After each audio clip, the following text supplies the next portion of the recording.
एक बादशाह जिसने अपनी ही बेटी से नफरत की और एक माँ जिसने अपनी औलाद को बचाने के लिए इसे किसी और के हवाले कर दिया। एक ज़माने की बात है, एक अजीम सल्तनत पर एक बादशाह हुकूमत करता था, बहादुर और ताकतवर, मगर दिल का सख्त। इसे औरतों से नफरत थी, इसलिए मलका से भी इसका सलूक अच्छा नहीं था। यहाँ तक कि इसने मलका से कह दिया, मुझे सिर्फ बेटा चाहिए, अगर बेटी पैदा हुई तो तुम्हें महल से निकाल दिया जाएगा। मलका ये सुनकर टूट गई। वो हर वक्त खौफ में रहने लगी और फिर एक रात उसने एक नन्ही सी बेटी को जन्म दिया। मलका अपनी बच्ची को गोद में लिए रो रही थी कि अचानक एक खबर मिली। इसी वक्त एक कनीज के यहाँ बेटा पैदा हुआ है। वो कनीज बहुत भरोसे वाली और मलका से मोहब्बत करती थी। मलका ने कनीज को बुला भेजा। मलका ने एक फैसला किया।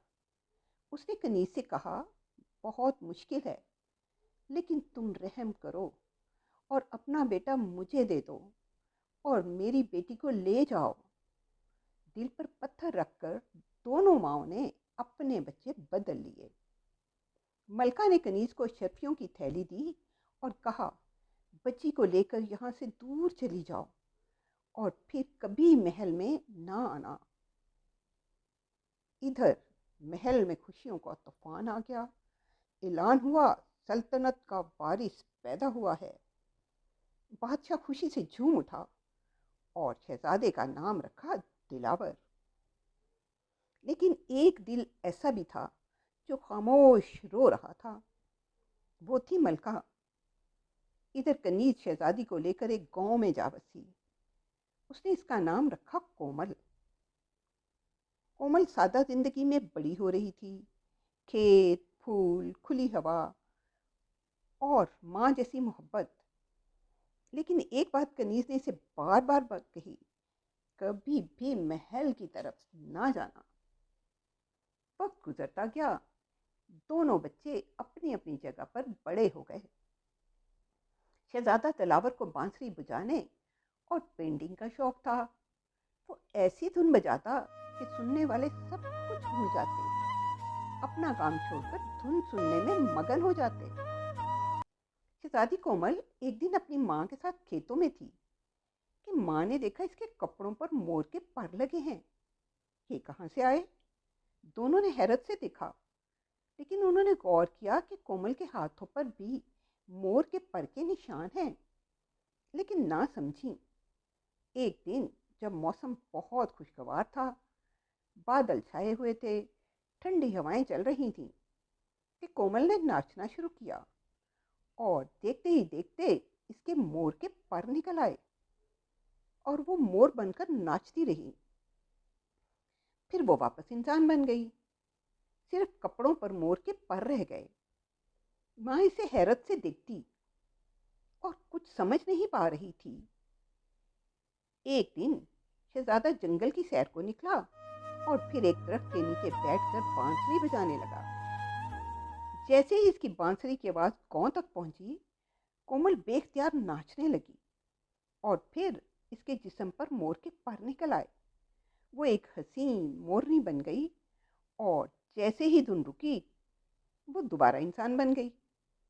कुछ दिन बाद कोमल इस धुन के पीछे जंगल तक पहुंच गई। वो मोर बनकर नाच रही थी कि शहजादे ने इसे देख लिया। इतना खूबसूरत मोर!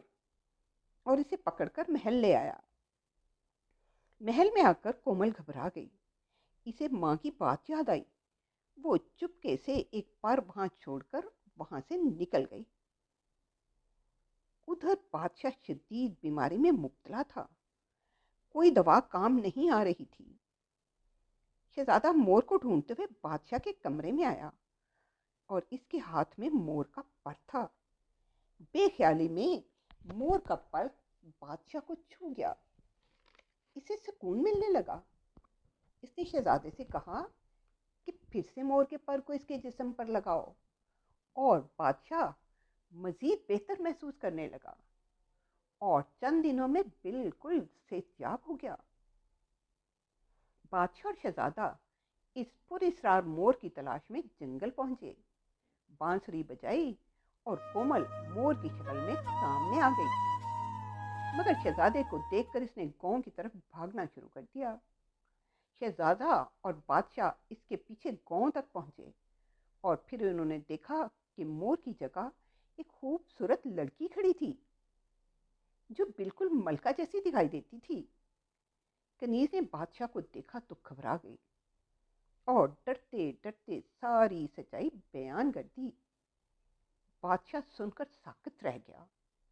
अपनी गलती का एहसास हुआ और शर्मिंदगी से पानी पानी वो सबको महल ले आया। मलका पहले तो कनीज को देखकर घबरा गई, लेकिन फिर सब जानने के बाद मलका ने अपनी बेटी कोमल को गले लगा लिया और कनीज ने अपने बेटे दल्लावर को। सालों की जुदाई खत्म हो गई। बादशाह ने अपने गुनाहों की माफी मांगी और ऐलान किया, आज से महल में सिर्फ मोहब्बत राज करेगी।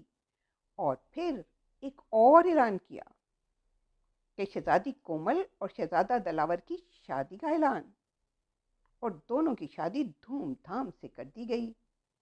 याद रखें, नफरत हमेशा तबाही लाती है, लेकिन मोहब्बत सब कुछ ठीक कर देती है।